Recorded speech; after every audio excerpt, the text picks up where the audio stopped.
London. साबिक खातून अव्वल Bushehr बीबी की काबिल एतमाद सहेली फरागोगी के बुशर बीबी और साबिक वज़ीर आज़म इमरान खान के खिलाफ वदा मुआफ़ गवाह बनने का कवी इम्कान है। दी न्यूज़ और जियो को मोतबर ज़राए से पता चला है कि फरागोगी पहले ही पाकिस्तानी अथॉरिटीज़ के साथ ताउन कर रही हैं और तकरीबन एक माह से उनके साथ राब्ते में है।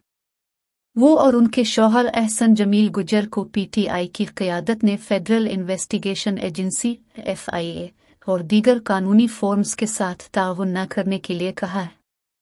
ज़राए का कहना है कि फरागोगी पहले ही पाकिस्तानी अथॉरिटीज़ से अहम मालूमात शेयर कर चुकी हैं और वर्किंग रिलेशनशिप भी तैयार हो चुकी है।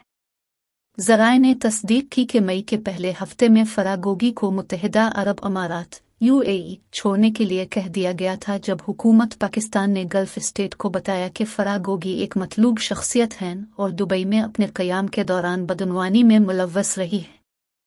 इंतहाई काबिल एतमाद ज़रिए ने तस्दीक की कि फरागोगी को मुत्तहिदा अरब अमारात छोड़ने के लिए कह दिया गया था और उसके बाद से वो ब्लैक लिस्ट हैं, जिसका मतलब है कि वो अपने खिलाफ मुकदमात की वजह से किसी भी कानूनी बुनियाद पर UAE में दाखिल होने से कासिर हैं।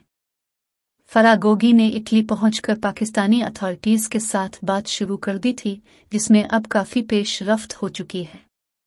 फरहत शहजादी, जिन्हें फरागोगी और फराह खान, फराह गुजर, फरी और दीगर बहुत सी उर्फियत से भी जाना जाता है, इमरान खान हुकूमत के खिलाफ अदम एतमाद के वोट की कामयाबी के एक दिन बाद ही पाकिस्तान छोड़कर फरार होने वाली पहली हाई प्रोफाइल शख्सियत थी, क्योंकि यह कयास इराया पहले ही बढ़ चुकी थी कि उन्हें गिरफ्तार कर लिया जाएगा और बुशर बीबी के साथ डीलिंग और हुकूमती मामला चलाने में बराह रास्त रूल के बारे में भी तफ्तीश की जाएगी।